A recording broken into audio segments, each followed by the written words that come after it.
Assalamualaikum warahmatullahi wabarakatuh.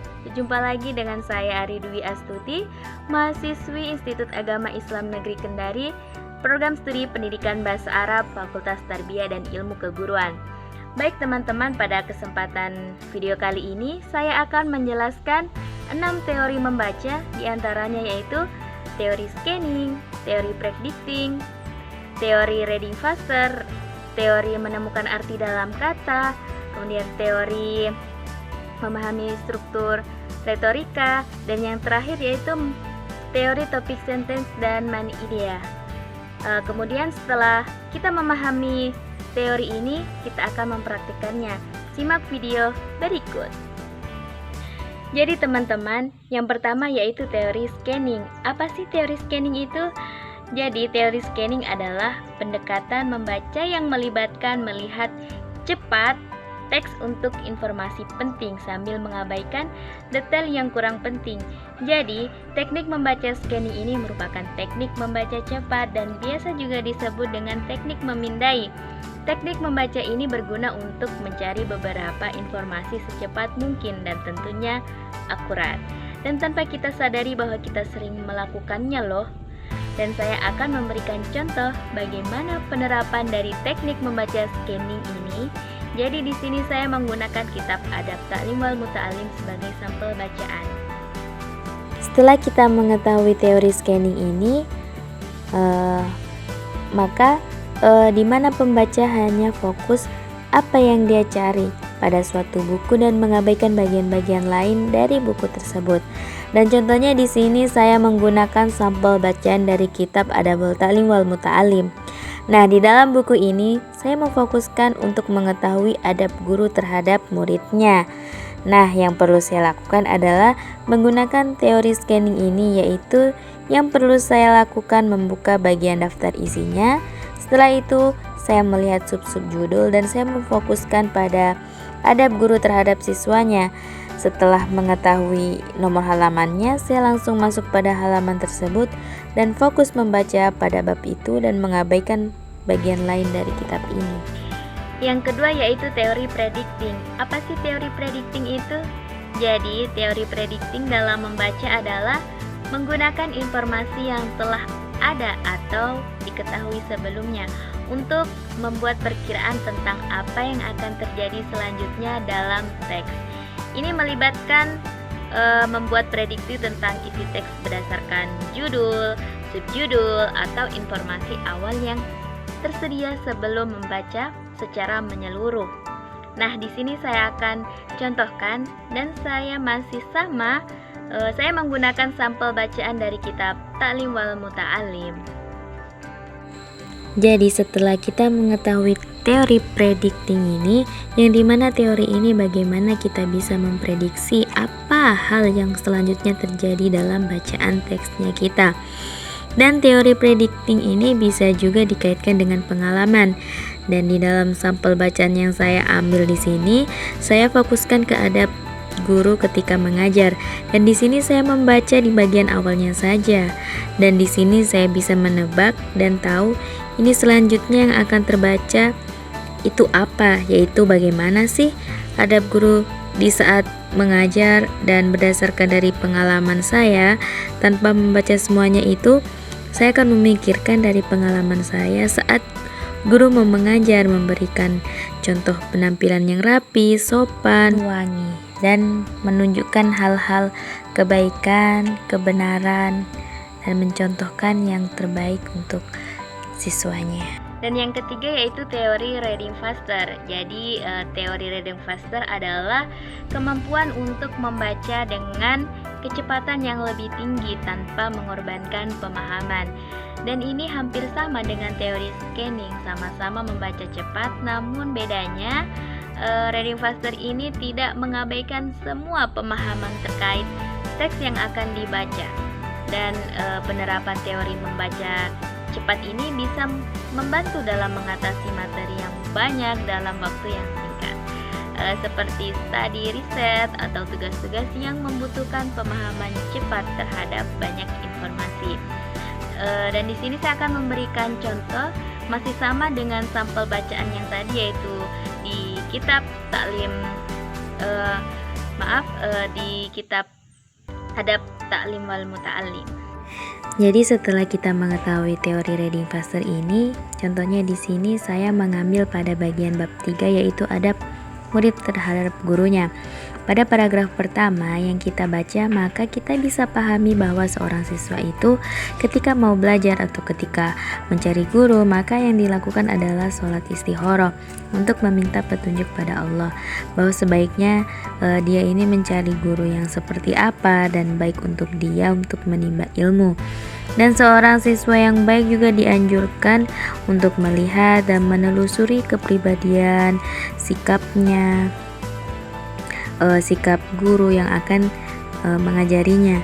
Nah, tujuannya ini adalah agar dia ini dapat memperoleh ilmu yang bermanfaat. Jadi reading faster ini membaca cepat tanpa mengabaikan pemahaman dalam teks ini. Yang keempat yaitu teori menemukan arti dalam kata dalam konteks bacaan. Jadi teori menemukan arti dalam kata dalam konteks bacaan melibatkan pemahaman makna kata yang mendasarkan konteksnya dalam kalimat atau paragraf. Ini mencakup kemampuan untuk menggunakan konteks sekitar kata untuk menafsirkan maknanya dengan benar. Misalnya, kata yang sama bisa memiliki makna yang berbeda tergantung pada cara kata tersebut digunakan dalam kalimat. Dengan memahami konteks kalimat atau paragraf, pembaca dapat menafsirkan arti kata-kata yang mungkin ambigu atau memiliki banyak arti. Ini membantu dalam pemahaman yang lebih baik terhadap teks yang sedang dibaca, karena membaca bukan hanya tentang memahami kata per kata, tetapi juga tentang bagaimana kata-kata tersebut saling terhubung dalam konteks yang lebih besar. Nah, langsung saja kita akan mencontohkannya. Setelah kita mengetahui apa itu teori menemukan arti kata, dan di sini saya mencari arti dan makna kata yang menjadi kata kunci suatu teks. Dan di sini di dalam kitab Ta'lim wal Muta'allim yang biasa disebut itu ada ilmu, ulama, santri atau pelajar. Dan di sini yang saya ambil itu adalah ilmu. Yang dalam konteks ini yaitu ilmu itu merupakan suatu pengetahuan dengan ajaran agama Islam, dan makna yang lebih lanjut adalah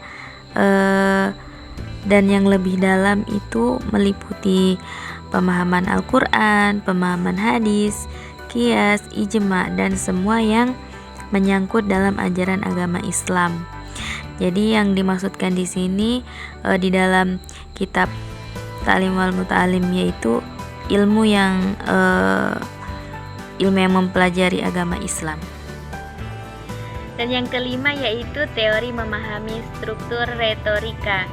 Jadi teori retorika adalah tadi tentang cara-cara untuk menyampaikan pesan dengan cara yang efektif, meyakinkan, dan mempengaruhi pendengar atau pembaca. Ini melibatkan penggunaan gaya bahasa, struktur argumentasi, dan struktur persuasif untuk mencapai tujuan komunikasi. Nah, langsung saja kita akan praktekkan. Setelah kita mengetahui apa itu teori memahami struktur retorik, dapat disimpulkan bahwa teori ini adalah susunan kata yang membangun argumen dan gaya tulisan si penulis. Dan dalam penulisan kitab Adabul Ta'lim wal Muta'allim ini banyak mencantumkan ayat-ayat Al-Quran, hadis, perkataan ulama untuk memperkuat argumen penulis yang dibahas. Dan pada di akhir bab penulis itu menghadirkan kesimpulan, dan kesimpulannya di situ dia mengandung unsur informatif dan persuasif. Dan yang terakhir yaitu teori topik sentence dan man idea. Apa sih itu? Apakah teori ini sama? Jadi teori topik sentence berkaitan dengan kalimat utama atau kalimat topik dalam sebuah paragraf. Sementara itu Teori menemukan main idea itu yaitu berhubungan dengan kemampuan membaca atau memahami teks untuk mengidentifikasi atau menemukan ide utama atau inti dari sebuah teks. Dan kedua teori ini saling terkait karena untuk menemukan main idea dalam sebuah teks, seringkali pembaca itu harus mengidentifikasi atau menemukan topik sentence dalam setiap paragraf karena kalimat topik tersebut biasanya menjadi pokok dari informasi yang dipaparkan dalam paragraf tersebut. Kemampuan memahami dan mengidentifikasi topik sentence ini membantu dalam menemukan main idea dari sebuah teks. Dan langsung saja kita akan mempraktikkannya. Nah, setelah kita mengetahui apa itu topik sentence dan main idea, di sini saya mengambil sampel pada bab awal paragraf untuk topik sentence. Pertama, yaitu membahas mengenai keutamaan ilmu dan ulama serta keutamaan mengajar dan mempelajarinya.